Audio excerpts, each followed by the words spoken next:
Now, who else is going to be giving evidence, and what shocking revelations we could hear from it? Yeah, and I must say, it's interesting. I love being on set next to you, but that courthouse right now is just also fascinating. You have the witnesses one by one starting to come up, including a developer at FTX who has been speaking about his long friendship with Sam Bankman-Fried since MIT, as well as what he was told while he was working at the company and the safety and security of the firm while he was there.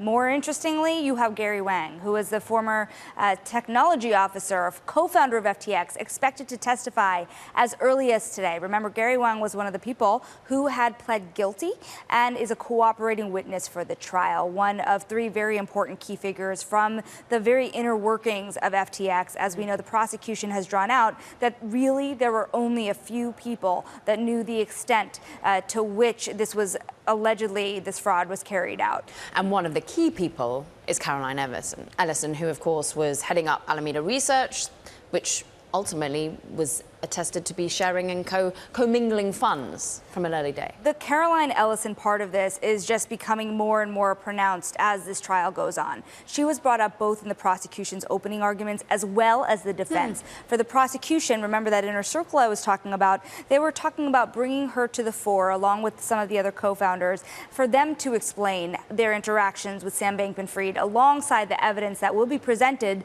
The prosecution really defines two ways that Alameda had taken money through FTX by means of both cash as well as through its digital wallets. So they will be using Caroline Ellison to show how that exactly had happened and when and what Sam Bankman-Fried knew and what he had actually directed. Now, in the defense part of the argument, they have said that Caroline Ellison was the one that was running Alameda. They had made the case in the defense that one person cannot be, not one CEO can be at all places at all times. And as a shareholder of Alameda, had directed Caroline Ellison to do things like hedge the portfolio ahead of the crash that had led to the ultimate bankruptcy of FTX, despite the alleged commingling of the funds. So remember, this was Sam Bankman-Fried's former girlfriend we are talking about, who had a lot of details about how Sam operated himself. It will be up to the jury to decide whether that defense will be sufficient enough to really pin a lot of the blame not just on Sam, but his colleagues who have already pled guilty, by the way.